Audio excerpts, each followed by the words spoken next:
ओम शांति।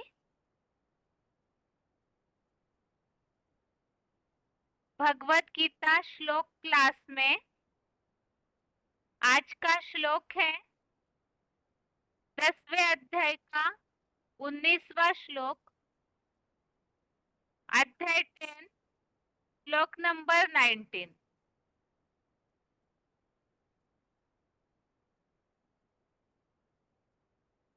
श्लोक है,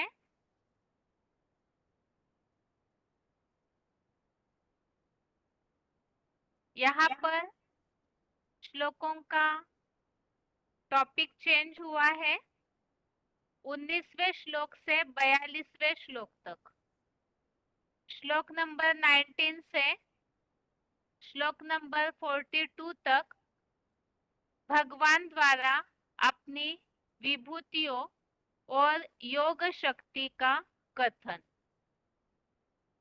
इसके पिछले श्लोकों में अर्जुन ने भगवान से ये बात बोली है कि आपकी ये जो विभूति का ज्ञान है, यही ज्ञानामृत सांख्य योग, इसको सुनते हुए तृप्ति नहीं होती है। तो ये जो विभूतियां है, आप इसे विस्तार से बताइए। तो इसीलिए ही अर्जुन के इस बात पर 19वें श्लोक से भगवान ने जहाँ विभूतियों का विस्तार से वर्णन बताया हुआ है, उसमें से 19वां श्लोक पहला है जिसमें विभूति का वर्णन है। तो इसमें श्लोक है, श्री भगवान उवाच हन्तते कथयिष्यामि दिव्या ह्यात्म विभूतयः प्राधान्यतः कुरु श्रेष्ठ नास्त्यन्तो विस्तरस्य मे। 19वां श्लोक दोबारा। श्री भगवान उवाच अंतते कथयिष्यामि दिव्या ह्यात्म विभूतयः प्राधान्यतः कुरु श्रेष्ठ नास्त्यन्तो विस्तरस्य मे। श्लोक का संधि विच्छेद है, हंत ते कथयिष्यामि दिव्या हि आत्मविभूतयः प्राधान्यतः कुरु श्रेष्ठ न अस्ति अन्तः विस्तरस्य मे। श्लोक का संधि विच्छेद दोबारा। हंत ते कथयिष्यामि दिव्या हि आत्मविभूतयः प्राधान्यतः कुरु श्रेष्ठ न अस्ति अन्तः विस्तरस्य मे। शब्दों के अर्थ है, कुरु श्रेष्ठ अर्थात कुरु श्रेष्ठ, प्राधान्यतः अर्थात खास खास, दिव्या अर्थात दिव्य, आत्म विभूतयः अर्थात अपनी विभूतियां, ते अर्थात तुझे, हंत अर्थात अनुकंपार्थ, कथयिष्यामि अर्थात कहूंगा, हि अर्थात क्योंकि, मैं अर्थात मेरे, विस्तरस्य अर्थात विस्तार वाले, विस्तार वाले का, अंतः अर्थात अंत, न अर्थात नहीं, अस्ति अर्थात है, नास्ति अर्थात नहीं है। शब्दों के अर्थ दोबारा। कुरुश्रेष्ठ अर्थात हे कुरुश्रेष्ठ, प्राधान्यतः अर्थात खास खास, दिव्या अर्थात दिव्य, आत्म विभूतयः अर्थात अपनी विभूतियां, ते अर्थात तुझे, अंत अर्थात अनुकंपार्थ, कथयिष्यामि अर्थात कहूंगा, ही अर्थात क्योंकि, मैं अर्थात मेरे, विस्तरस्य अर्थात विस्तार वाले का, अंतः अर्थात अंत, न अर्थात नहीं, अस्ति अर्थात है, नास्ति अर्थात नहीं है। श्लोक का अर्थ है, कुरुश्रेष्ठ, खास खास दिव्य अपनी विभूतियां तुझे अनुकंपार्थ कहूंगा, क्योंकि मेरे विस्तार वाले का अंत नहीं है। तो अर्जुन ने जो इसके पिछले श्लोक में ये बात बोली है, आपकी ये जो योग ऊर्जा की शक्ति और अपनी विभूति को दोबारा विस्तार से कहिए, क्योंकि इस ज्ञानामृत को सुनते हुए मुझे तृप्ति नहीं होती है। तो इसमें विभूति अर्थात क्या, इसे तो हमने समझा ही है। विभूति अर्थात जो विशेष रूप से जन्म लेते हैं, जिसका उल्लेख 10वें अध्याय के 6वें श्लोक नंबर 6 में इस बात का उल्लेख जो हमने देखा कि जो 4 मानस पुत्र और इसके अलावा 7 महर्षि गण ये मेरे आत्मभाव अर्थात ब्रह्मा की पांसी पैदाइश है, और जिनके द्वारा ये जो स्वर्ग नरक की जो प्रजा है, ये संसार में ये सारी इन्हीं की प्रजा है। तो ये जो विभूतियां है, इनके द्वारा भगवान इस सृष्टि का विस्तार करके फिर शांति धाम में जाके बैठ जाते हैं। तो ऐसी विभूतियां के बारे में अर्जुन ने भगवान से ये बात बोली है। तो भगवान ने उस पर ये बात उत्तर में कही है कि खास खास अपनी जो दिव्य विभूतियां है, जो विशेष विभूतियां है, तो उन्हें मैं बताऊंगा, क्योंकि मेरे विस्तार वाले का अंत नहीं है। तो ये जो विस्तार वाले का अंत नहीं है अर्थात किसका अंत नहीं है, इसके बारे में क्लैरिफिकेशन वाले अर्थ में स्पष्ट किया है। तो क्लैरिफिकेशन सहित अर्थ है, हे मेरे मुकर्रर रथी कुरुश्रेष्ठ,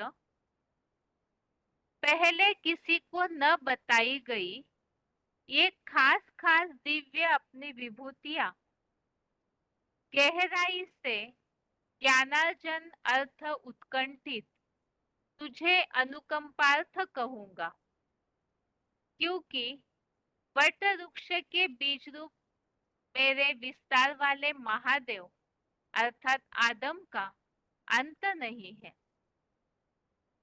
तो इस पर भगवान ने अर्जुन को ये बात बोली कि इसके पहले ये बात किसी को नहीं बताई, विभूतियों का जो ज्ञान है ये इसके पहले किसी को नहीं बताया है, क्योंकि इसके पिछले श्लोकों में हमने जैसे उल्लेख देखा है कि भगवान को कोई जानते ही नहीं है। भगवान आकर के स्वयं अपना पुरुषोत्तम संगम युग में परिचय देते हैं। तो इसीलिए यहाँ पर सबसे पहले अर्जुन को ये जो विभूतियां है, खासकर दिव्य विभूतियां जो आत्मभाव से जन्म लेते हैं, मानसिक पैदाइश है, तो इसीलिए उन्हें दिव्य कहा है। तो ऐसी दिव्य अपनी विभूतियों को तुझे अर्थात अर्जुन को अनुकंपार्थ कहूंगा। तो अर्जुन को ही ये ज्ञान क्यों बताया? इसके लिए बताया गहराई से ज्ञानार्जन अर्थ उत्कंठित। हम शुरू से ही इस बात को समझ रहे हैं कि यहाँ अर्जुन को एक सामने सभी के एक मुखिया के रूप में रखा है, और नंबरवार जो इस तरह से ज्ञान अर्जन के लिए प्यासे है, ज्ञान के इच्छुक है, तो उन सब के लिए ही एक गीता ज्ञान भगवान ने दिया हुआ है नंबरवार। तो इस हिसाब से यहाँ गहराई से ज्ञानार्जन अर्थ उत्कंठित तुझे अनुकंपार्थ ये विभूतियों का ज्ञान कहूंगा, क्योंकि वट वृक्ष के बीज रूप ये जो मनुष्य सृष्टि है, इसे ही अश्वत्थ वृक्ष भी भगवत गीता में कहा है, और यही वट वृक्ष भी है जिसका विस्तार इतना ज्यादा होता है कि उस विस्तार का अंत नहीं।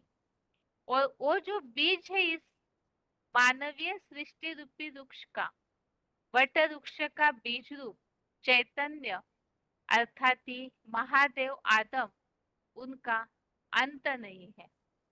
वो किस तरह से अंत नहीं है, इसके बारे में हम मूल्यों में आए हुए उल्लेख के द्वारा समझेंगे ही। बाकी इस 19वें श्लोक में जो खास उल्लेख आया हुआ है, ये जो दिव्य विभूतियां है, इनका उसमें भी विशेषकर जो मुख्य है, इनका अंत नहीं है।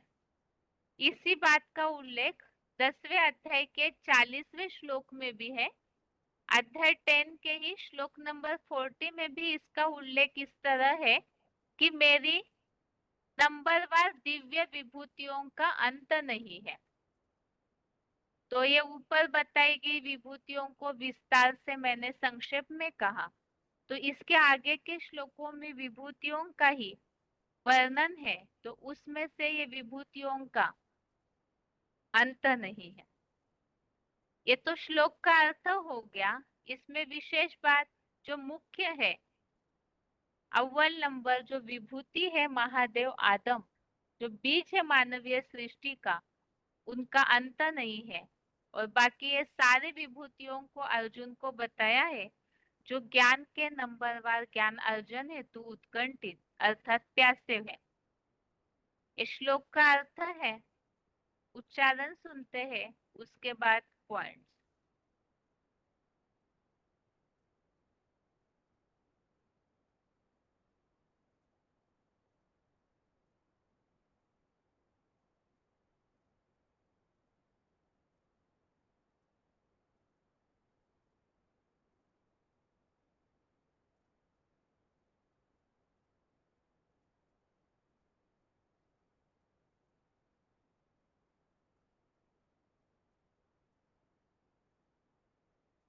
श्री भगवान उवाच अन्तते कथयिष्यामि दिव्याह्यात्मविभूतयः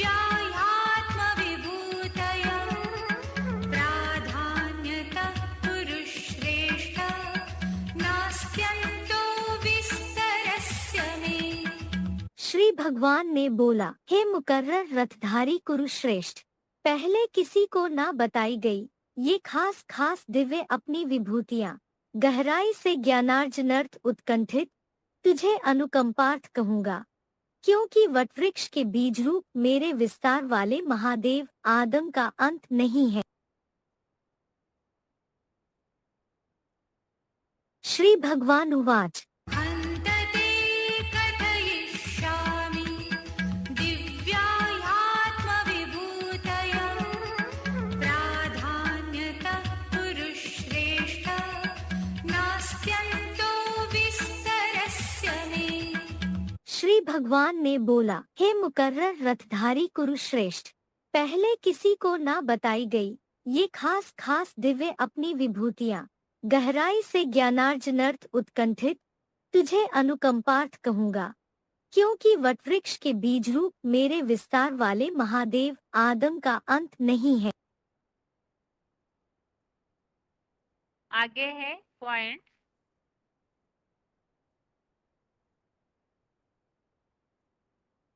वार्तालाप number 1764, discussion number 1764, 16 minute 16 minutes के बाद से लिया हुआ पॉइंट है। ज्ञानार्जन अर्थ उत्कंठित।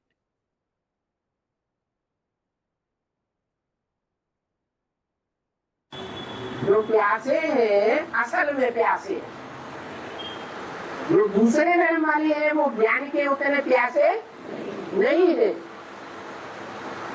चंद्रवंशी भी उतने ज्ञान के प्यासे नहीं है। सबसे जास्ती प्यासे वो हैं जिन्होंने पूरे 84 जन्म लिए, बहुत दुखी हुए, ज्यादा पुराने तमो प्रधान होने के कारण।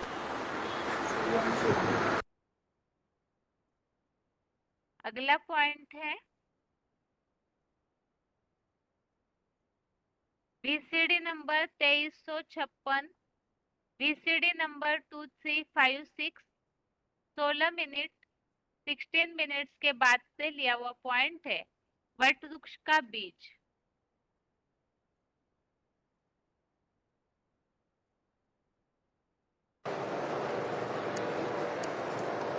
ये सारी मनुष्य सृष्टि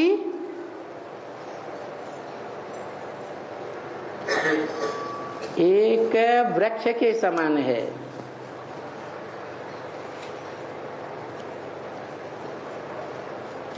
जिस कल्प वृक्ष कहो, सृष्टि वृक्ष कहो, गीता में अश्वत्थ वृक्ष कहा गया है।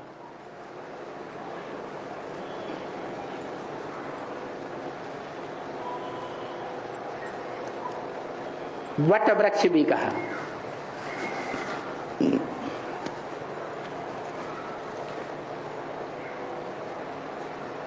बड़े से बड़ा वृक्ष बड़ा का वृक्ष ही होता है, और उसका बीज अति सूक्ष्म होता है।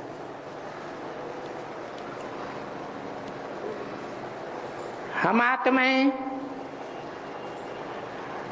अपने शरीर रूपी वृक्ष के बीज हैं, चैतन्य बीज। परंतु सारी मनुष्य सृष्टि का बीज भी तो कोई होगा, होगा या नहीं होगा? तो सारी मनुष्य सृष्टि का जो बीज है, जो इस सृष्टि पर सदा कायम रहता है, उसका भारतीय शास्त्रों में गायन है। क्योंकि बीज को बाप कहा जाता है।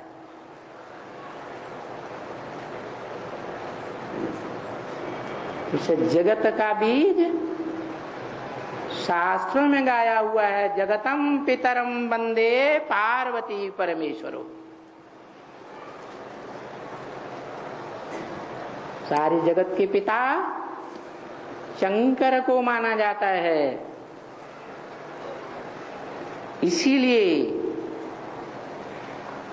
एक महादेव शंकर का ही नाम है, जो निराकार शिव के साथ जोड़ा जाता है, सदा शिव के साथ जोड़ा जाता है। अगला पॉइंट है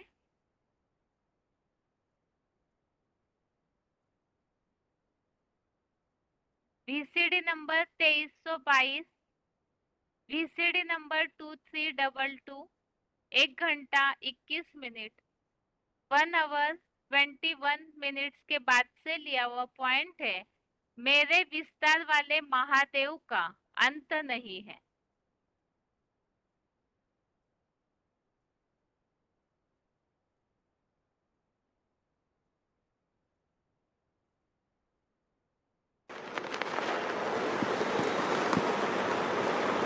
वो अनंत है, अनादि है, उसका ना अंत है ना आदि है, शास्त्रों में दिखाया गया। लिंग का आदि और अंत पहचानो तो विष्णु जी महाराज नीचे की तरफ गए और ब्रह्मा जी महाराज ऊपर की तरफ गए, दोनों वापस आ गए। हमें आदि अंत का कोई पता नहीं लगा। तो उसके आदि अंत का कोई को पता नहीं। जैसे परिवार में बाप होता है ना, बाप बीज होता है ना, उस बीज में से सारा परिवार तैयार हुआ ना है। माँ से लेकर के छोटे से छोटा जो बच्चा है वो भी उस बाप से ही निकला ना है, निकला। तो जो बीज रूप बाप है वो 500-700 करोड़ मनुष्य सृष्टि का बाप है। उसी में से सारी सृष्टि निकलती है। जो गीता में आज भी लिखा हुआ विसर्जन में, मैं सृष्टि की आदि में छोड़ता हूं, और जब महाविनाश होता है, महामृत्यु का टाइम होता है सारी दुनिया का, तो सभी आत्माएं मेरे में समा जाती। क्या उस एक ही बीज से सब निकलते हैं और उसी में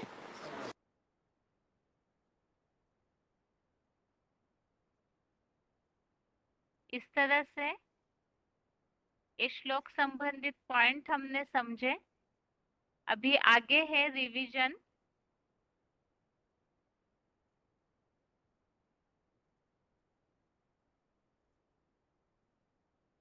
रिवीजन के लिए श्लोक नंबर है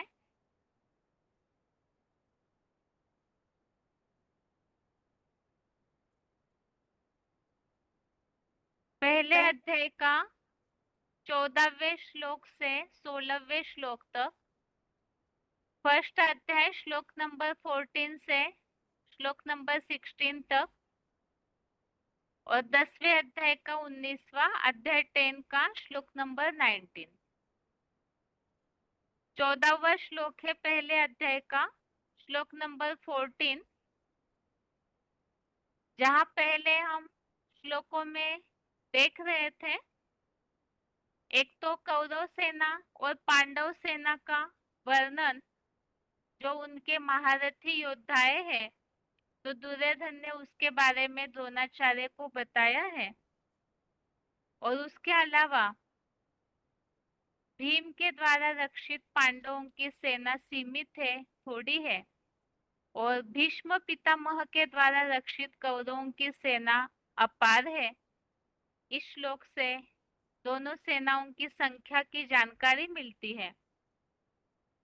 तो इसीलिए ही भीष्म पितामह की अर्थात सन्यासियों की रक्षा करने के हिसाब से श्लोक में वर्णन है कि चारों ओर से भीष्म पितामह की रक्षा करे। तो सबसे पहले पितामह भीष्म ने युद्ध के लिए शंखनाद किया, तो इसके बारे में भी हमने समझा।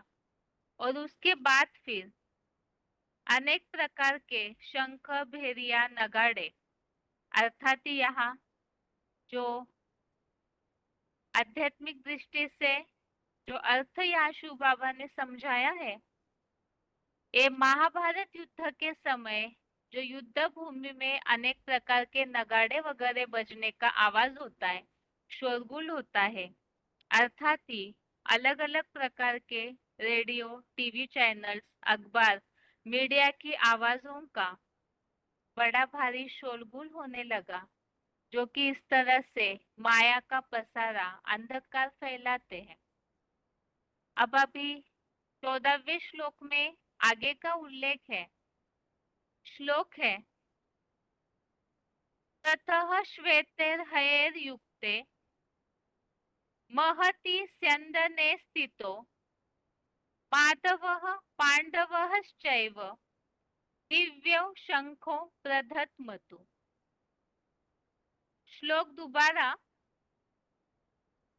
श्लोक नंबर 14 दोबारा। ततः श्वेतैर्हयैर्युक्ते महति स्यन्दने स्थितो माधवः पाण्डवश्चैव दिव्यौ शंखो प्रधत्मतु। अर्थात तब 4 मल विहीन श्वेताश्वों के मन रूप संघटित चतुर्मुखी ब्रह्मा से युक्त अर्जुन के महान मुकर्रर शरीर रूपी रथ में बैठे हुए माता पार्वती पति शिव बाबा और पांडु रूप पंडा के पुत्र पांडव अर्जुन ने भी अपने दिव्य ईश्वरीय वाणी बोलने वाले मुख रूपी शंख बजाए। जैसे ही पितामह भीष्म ने शंखनाद शुरू किया, तो यहाँ तो हमने समझा था कि जो सन्यासी रूप बाबाएं होते हैं तो वो अज्ञानता का शंखनाद करके महाभारत युद्ध की शुरुआत करवाते हैं। महाभारत की शुरुआत में इस तरह से भगवान सर्वव्यापी का जो 1200 वर्ष के लगभग से ही ऐसा शंख बजाने लगते हैं, अर्थात ऐसी वाणी बोलने लगते हैं।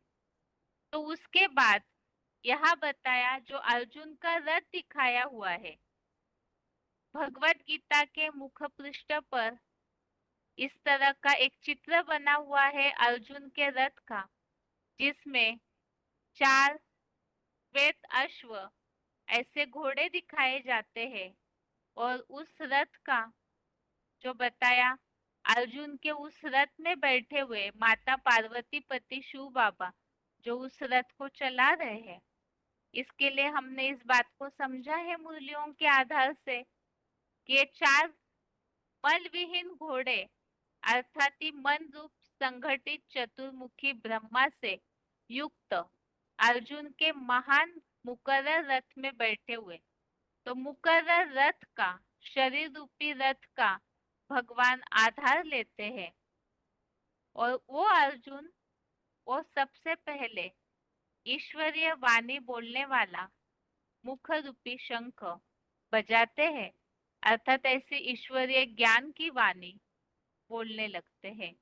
तो परमपिता शिव जो अर्जुन के रथ द्वारा ज्ञान देते हैं। इसी संबंधित अर्जुन के रथ संबंधित यहाँ पॉइंट दिए हुए हैं। मुरली तारीख है 2 मार्च 1989, मुरली डेट 2 मार्च 1989। इस ब्रह्मा में तो है साकार निराकार के मेल बाबा की प्रवेशता, इनको अर्जुन रथ कहते हैं। जो अर्जुन रथ शास्त्रों में कहा है तो वो यहाँ पुरुषोत्तम संगम युग में वास्तव में जिस तन में परम पिता प्रवेश करते हैं तो वो मुकर्रर तनधारी वही अर्जुन रथ।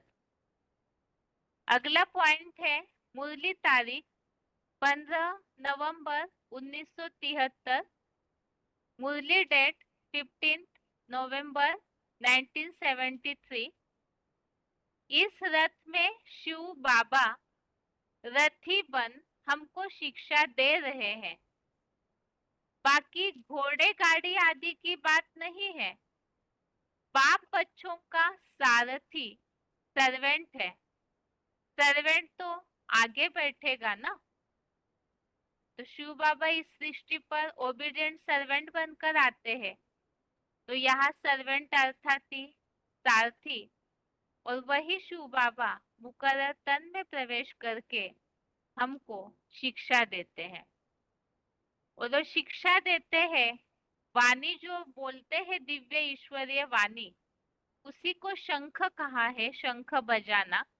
इसी के लिए पॉइंट है मुरली तारीख 15 जून 1972, मुरली डेट 15 जून 1972। यह शंख रूपी मुख की बात है इससे तुम ज्ञान शंख बजाते हो। आगे है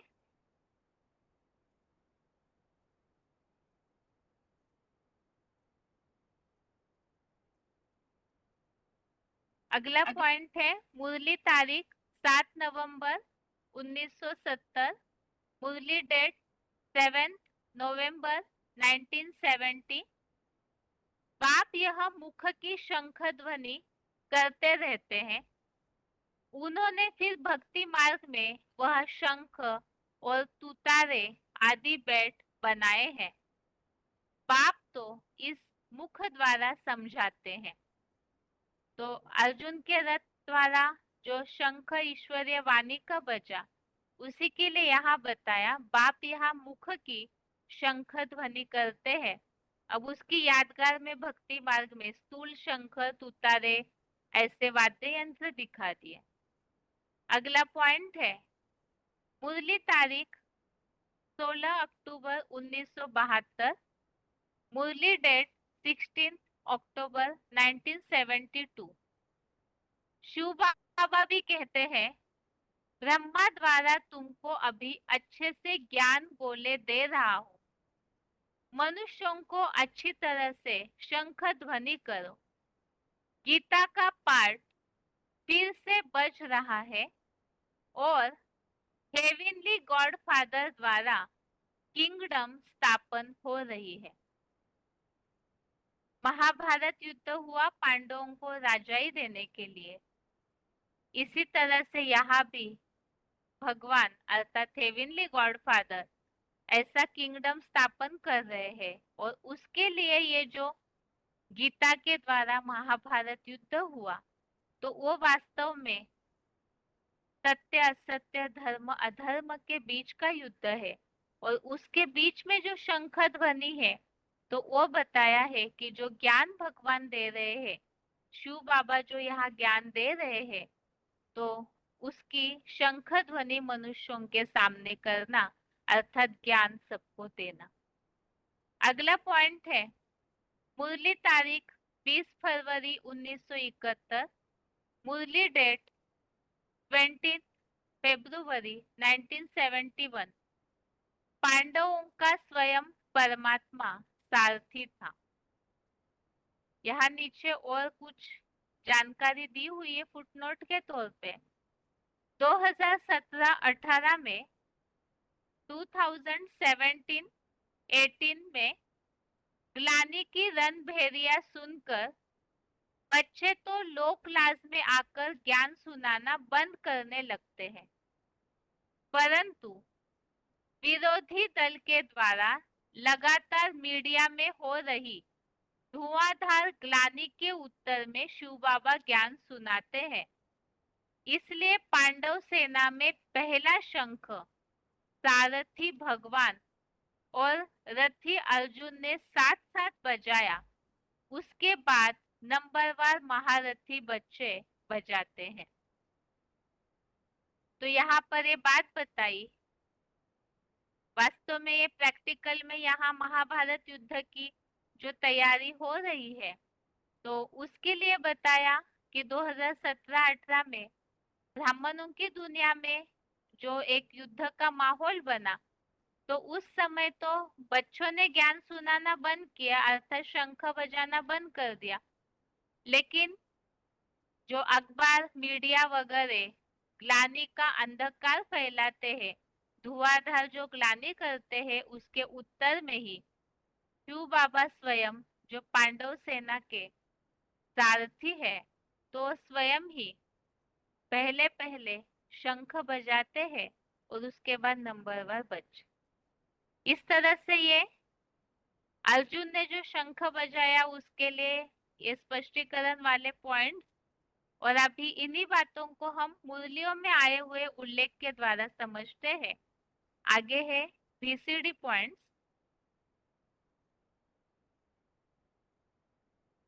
पहला है VCD number 2415, VCD number 2415, 14 minute 14 minutes के बाद से लिया हुआ पॉइंट है।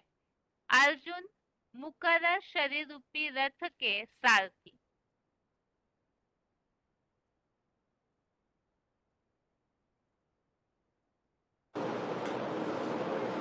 तीनों काल के सत्य का ज्ञाता है, इसलिए उसको सत्यम शिवम सुंदरम कहते हैं।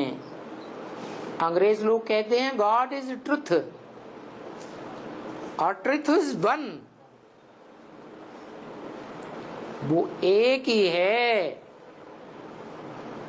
परंतु जैसे हम आत्माएं बिंदु बिंदु हैं, वो भी बिंदु है।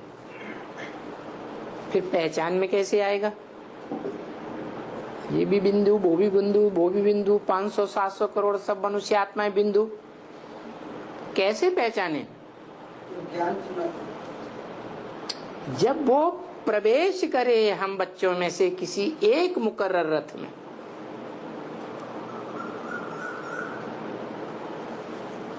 एक शरीर रूपी रथ में परमानेंट प्रवेश करे, तब पहचाना जाए। तो गीता में भी एक शब्द आया है प्रवेष्टुम, मैं प्रवेश करने योग्य हूं, तो वो प्रवेश करता है। और गीता के मुख पृष्ठ पर जो चित्र दिखाया है, कौन सा चित्र दिखाते हैं? मुख पृष्ठ पर कौन सा चित्र दिखाते हैं?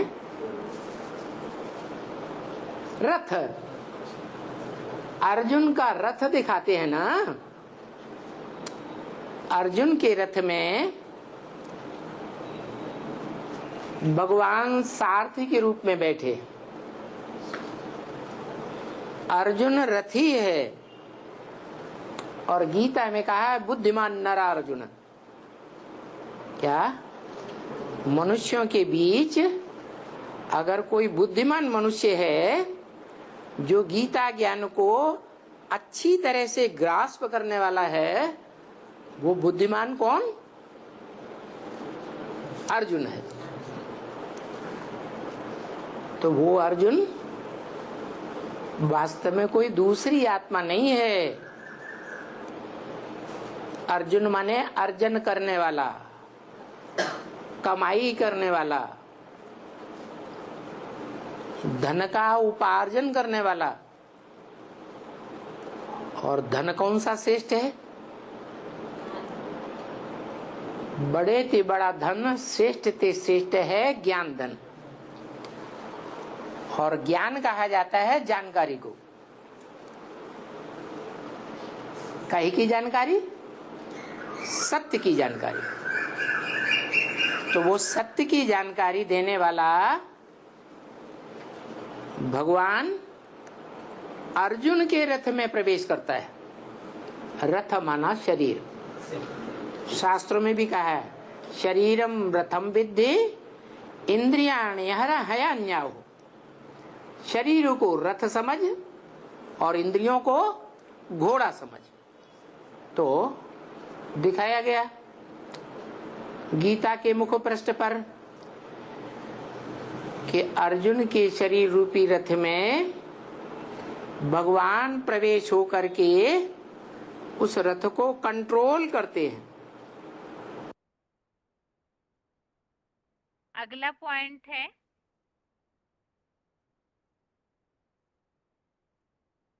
श्लोक में बात आई हुई है जो 4 मल विहीन श्वेताश्व। तो वो श्वेताश्व अर्थात कौन है जो अर्जुन रथ के 4 घोड़े दिखाए जाते हैं, उसके बारे में पॉइंट। श्वेताश्वों के मन रूप संगठित चतुर्मुखी ब्रह्मा से युक्त रथ। VCD number 2714, VCD number 2714, 57 minute 57 minutes के बाद से लिया हुआ पॉइंट। तो मुख्य MD तो एक ही है, मैनेजिंग डायरेक्टर है। वो तो शरीर रूपी रथ का मालिक है। उस रथ को चलाने वाला शिव, सुप्रीम सोल, जिसको कहें हेवनली गॉडफादर, वो हेवनली गॉडफादर अपने बुद्धि रूपी हाथ में लगाम लेता है ना, है? लेता है कि नहीं? हाँ, तो वो लगाम 4 घोड़ों की अपने हाथ में लेता है कि 5वीं आत्मा की भी लगाम लेता है अपने हाथ में।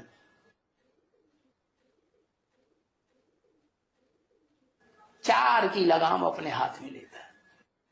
4 घोड़े सफेद दिखाते हैं ना, तो वो श्वेत वस्त्रधारी 4 ब्रह्मा हैं, है ना?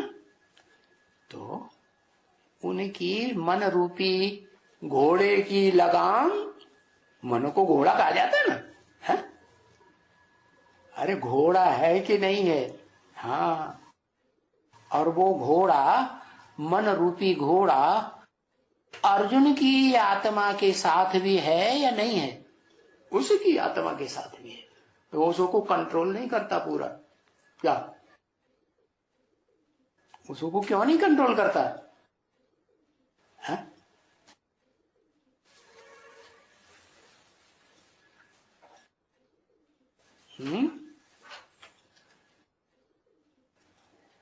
वास्तव में तो हाँ नंबर 1 है ना, हाँ, परंतु उसकी इंद्रियों को कंट्रोल करता है।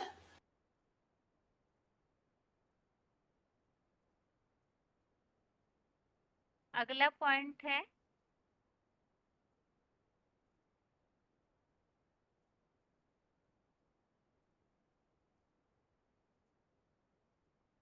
श्वेताश्वों के मन रूप संगठित चतुर्मुखी ब्रह्मा से युक्त रथ, VCD number 2796, VCD number 2796, 24 minute 24 minutes के बाद से लिया हुआ पॉइंट।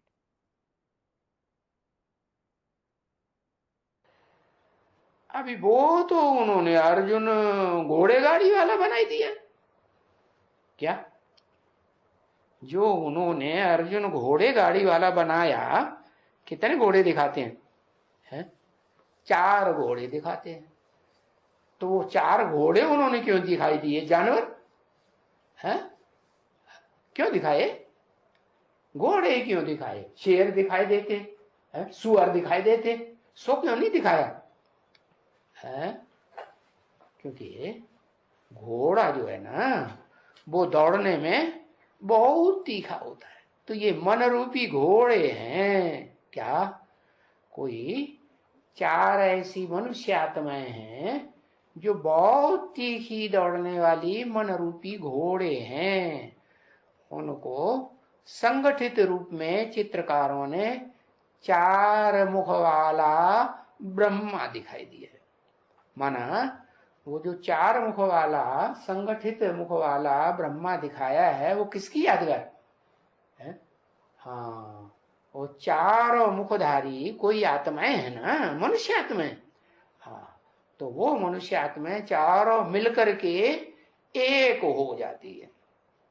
जैसे रावण के 10 शीश दिखाते हैं ना, तो दुनिया में जो मुख्य मुख्य 10 धर्म हैं, 10 धर्म के 10 धर्म पिताएं हैं, तो इस दुनिया में तो रहते हैं ना, अंत तक विनाश होने तक रहेंगे ना। तो अंत में ऐसे तमो प्रधान बन जाते हैं, वो 10 के 10 मुखिया है ना सब धर्मों के। हाँ, और ऐसे तमो प्रधान बनते हैं कि सब मिलकर के हैं, कौन सा राज्य चलाते हैं? रावण राज्य, रुलाने वाला राज्य चलाते हैं कि हंसाने वाला चलाते हैं? रुलाने वाला। तो जैसे रावण को दिखाते हैं, ऐसे ये ब्रह्मा को दिखाई दिया, 4 मुख मिलकर के एक हो जाते। अगला पॉइंट है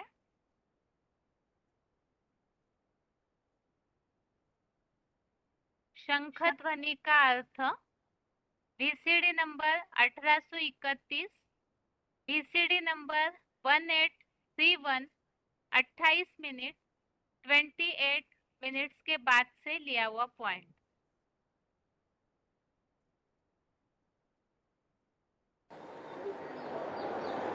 शंखध्वनि क्या होता है?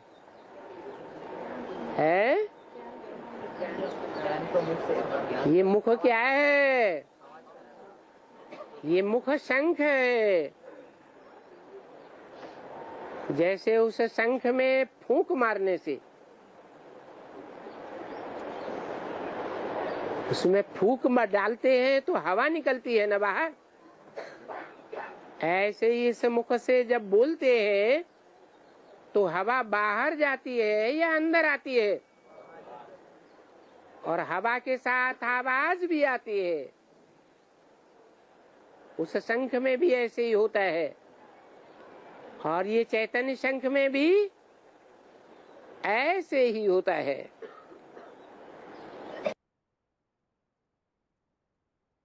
अभी आगे है अगला श्लोक।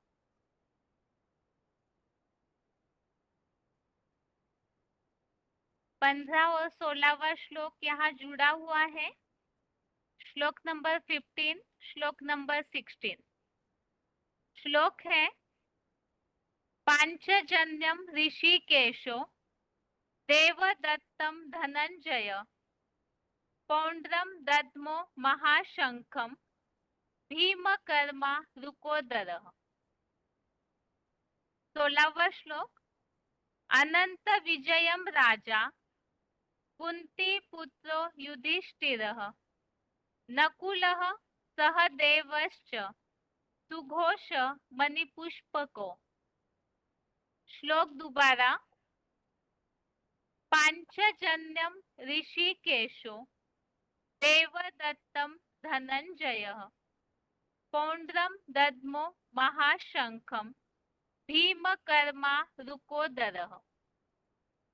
अनंत विजयम राजा कुंती पुत्रो युधिष्ठिरः नकुलः सहदेवश्च सुघोष मणिपुष्पको।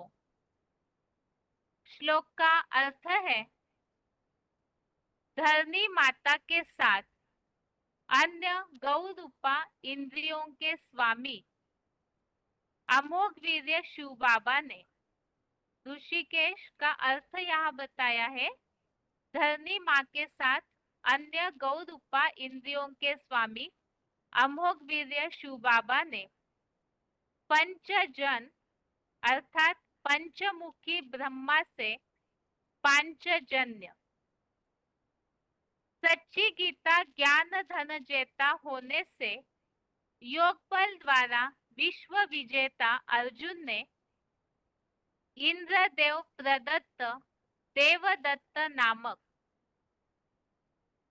सैकड़ों धुरंधर कौरवों कीचकों राक्षसों के अकेले हत्यारे भयंकर कर्म वाले सर्वभक्षी खदूस भेड़िया समान पेट वाले भीम ने संसार रूपी जंगल में महाविनाशकारी व्याघ्र की दहाड़ में पुंडरीक चिन्हित पौंड्र नामक महाशंख, कुंती माता के पुत्र जो अहिंसावादी धर्म योद्धा थे, उन सदा ही सत्यवादी मुख वाले राजा युधिष्ठिर ने सत्य का सदा विजयदाता अनंत विजय महाविषैले व्यभिचारी ऋषिवंशी विदेशियों प्रति न्योला जैसे न प्लस कुल अर्थात नकुल ने, जो विश्व में न देशी या विदेशी रहे किंतु विदेशी धर्माधीशों के मन रूप अश्वों का वश करता तथा गजगोल समान घोषणा जैसा सुघोष, और नानक नाम के सिख संप्रदाय में सदा देवात्माओं के सहयोगी ह्यूमन गौशाला रक्षक सहदेव ने ज्योतिर्मय आत्मा रूपी मणि जैसी गुरुद्वारी वाणी बोलने वाला मुख रूपी मणि पुष्पक शंख बजाए। तो यहाँ पांचों पांडवों के शंखों के नाम बताए हैं और साथ साथ ये पांचों पांडव वो जिस विशेषताओं के साथ जुड़े हुए हैं उन बातों का भी यहाँ क्लैरिफिकेशन वाले अर्थ में उल्लेख दिया हुआ है। ऋषिकेश अर्थात ही शिव बाबा, उन्होंने पांचजन्य शंख बजाया और अर्जुन ने इंद्रदेव प्रदत्त अर्थात इंद्रदेव के द्वारा दिया हुआ देवदत्त नामक शंख, भीम ने पौंड्र नामक महाशंख और कुंती माता के पुत्र राजा युधिष्ठिर ने अनंत विजय, सत्य का सदा विजयदाता अर्थात अनंत विजय नामक शंख, नकुल के लिए यहाँ बताया है कि जो न्योला जैसे, जो न्योला सर्पों को खा लेता है, इसी तरह से ये महाविषैले व्यभिचारी ऋषिवंशी विदेशियों के प्रति, जो विषैले विदेशी है उनके प्रति न्योला जैसे स्वभाव वाला नकुल, और उन्होंने सुघोष नामक शंख बजाया। सहदेव, जिनके लिए बताया सिख संप्रदाय की तरह जो सदैव देवात्माओं के सहयोगी रहे, तो जिस तरह गुरुद्वारे में सदैव वाणी चलती है, ऐसा उन्होंने मणि पुष्पक शंख बजाया। अभी आगे है कुछ पॉइंट्स इसी श्लोक संबंधित, जो मुरली पॉइंट्स श्लोक के नीचे दिए हुए हैं। इसमें एक जीसीडी का पॉइंट है जिसका क्लिप हम देखेंगे, और मुरली पॉइंट है 21 अक्टूबर 1973, मुरली तारीख 21 अक्टूबर 1973। आत्मा को समझ है कि मेरे में ज्ञान शंख ध्वनि करने की अच्छी ताकत है। हम शंख ध्वनि कर सकते हैं। कोई कहते हैं मैं शंख ध्वनि नहीं कर सकता हूँ। बाप कहते हैं ज्ञान की शंख ध्वनि करने वाले मुझे अति प्रिय है। मेरा परिचय भी ज्ञान से देंगे। अगला पॉइंट है मुरली तारीख 2 मार्च 1989, 2 मार्च 1989। तुम सब ज्ञान के स्पीकर हो। अगला पॉइंट है मुरली तारीख 26 जुलाई 1971, मुरली डेट 26 जुलाई 1971। यह सारा ज्ञान तुम्हारी बुद्धि में आ गया है, इसलिए स्वदर्शन चक्र भी तुमको दिया है। शंख भी तुम्हारा है। यह है मुख से ज्ञान सुनाने की बात, ज्ञान का शंख बजाते हो। तो यहाँ सब जगह शंख ध्वनि के बारे में स्पष्टीकरण दिया है कि शंख ध्वनि करना अर्थात ज्ञान बताना, ज्ञान सुनाना, ज्ञान के द्वारा ईश्वरीय सेवा करना, बाप का परिचय देना। और अभी आगे है जो श्लोक में पांचजन्य श्लोक शंख का उल्लेख आया है, और उसके अलावा शंख के द्वारा किस तरह महाभारत युद्ध का फील्ड तैयार होता है, उसके बारे में पॉइंट्स।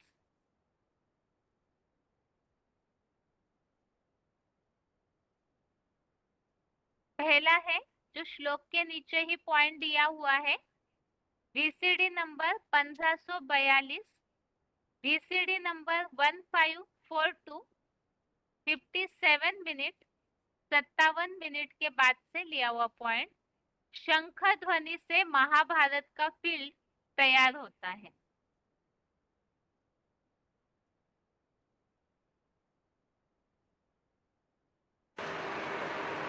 अगर शंख ही नहीं बजावेंगे तो 1664 की वाणी का चौथा पेज, और शंख नहीं बजावेंगे तो समझेंगे समझावेंगे कैसे? जो समझेंगे उनकी बुद्धि में चक्कर फिरता रहेगा।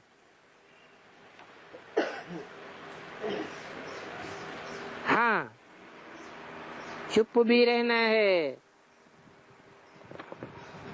हम पिछाड़ी में चुप रहते हैं बाबा की याद में। क्यों? पहले क्यों शंख बजाते हैं?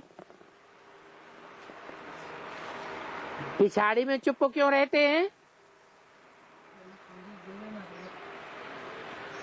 महाभारत युद्ध हुआ तो महारथियों ने पहले पहले क्या किया? शंख बजाए। अभी भी जो बड़े बड़े महारथी हैं वो क्या कर रहे हैं? जितना जास्ती शंख बजाते जाते हैं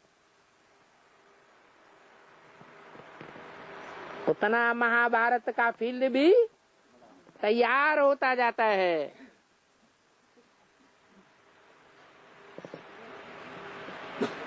बाकी जब समझने वाला कोई भी नहीं रहेगा तो चुप हो जाएंगे। खूनी ना खेल चलता है, फिर उस समय शंख ध्वनि की दरकार ही नहीं रहेगी।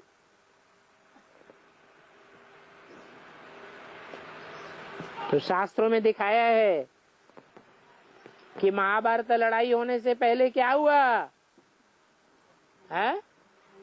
महारथियों ने शंख बजाए।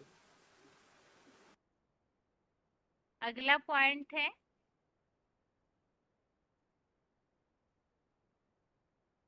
जो श्लोक में उल्लेख है, भगवान ने अर्थात ऋषिकेश ने पांचजन्य शंख बजाया। उसका अर्थ वार्तालाप नंबर 1360, डिस्कशन नंबर 1360, 6 मिनट्स के बाद से लिया हुआ पॉइंट। पंचमुखी महादेव कहा जाता है और 5 मुख ब्रह्मा के भी कहे जाते हैं।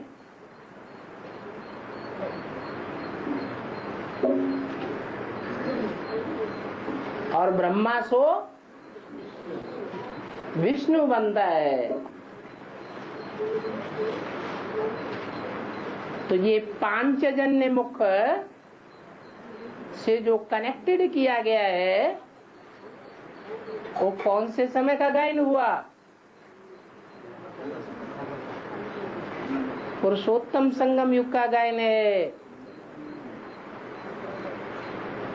जो 5 आत्माएं विष्णु रूप धारण करती हैं।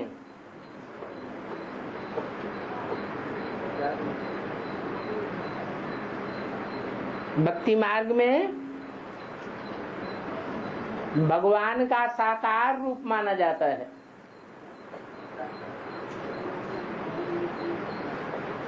और ये शंख का नाम है। शंख किसे कहा जाता है? मुख को शंख कहा जाता है। शंख ध्वनि निकलती है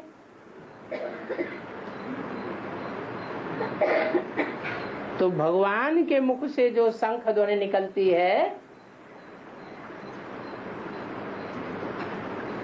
वो 5 पांडवों के कान में पड़ती है। खास करके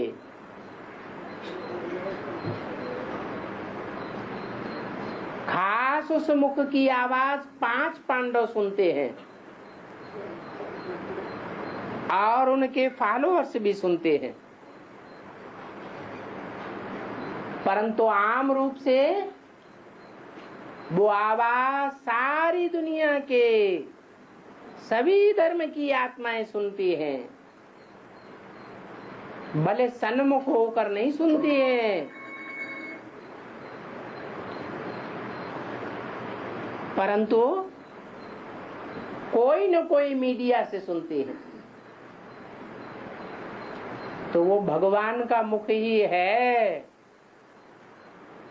जिसका नाम पांचजन्य रखा है।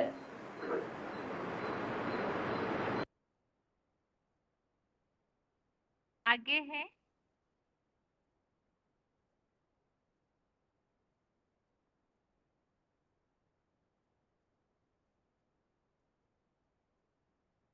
आज का श्लोक 10वें अध्याय का 19वां अध्याय 10 का श्लोक नंबर 19।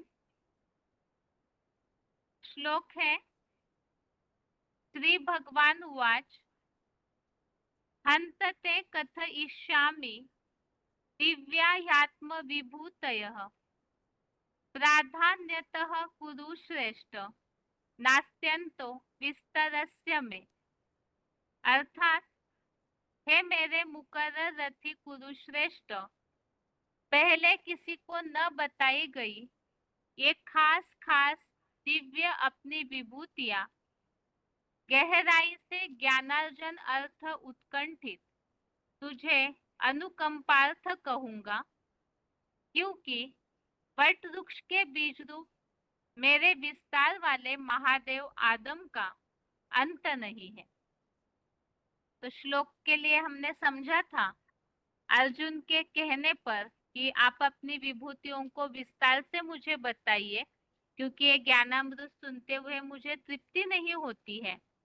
तो इसके लिए ही भगवान ने अर्जुन के प्रश्न पर या कहने पर विभूतियों को बताने की शुरुआत की है। इसमें से सबसे पहले बताया कि ये जो विभूतियां है इसके पहले इसका ज्ञान और किसी को नहीं दिया, ये ज्ञान अर्जुन को दिया जा रहा है। अर्थात जो ज्ञान अर्जन के प्यासे हैं, ज्ञान अर्जन हेतु जो उत्कंठित होते हैं, जो आतुर रहते हैं ज्ञान सुनने के लिए, तो उन्हें ही ये ज्ञान दिया जाता है। क्योंकि यहाँ ये जो वट वृक्ष रूप बीज रूप अर्थात मनुष्य सृष्टि का जो बीज रूप महादेव है, वो विभूति का अंत नहीं है। और इसी के बारे में हमने 10वें अध्याय का 40वां अध्याय 10 का श्लोक नंबर 40 रेफरेंस श्लोक पर देखा, जिसमें इस बात का उल्लेख है कि मेरी नंबरवार दिव्य विभूतियों का अंत नहीं है। तो ये आज के श्लोक के साथ साथ रिवीजन के श्लोक हमने देखे और टेस्ट के लिए श्लोक नंबर एक बार फिर से पहले अध्याय का 14वें श्लोक से 16वें श्लोक तक, फर्स्ट अध्याय का श्लोक नंबर 14 से 16 तक और 10वें अध्याय का 19 अध्याय 10 का श्लोक नंबर 19। इसके साथ ही आज के लिए गीता क्लास यहाँ पूरा होता है। ओम शांति।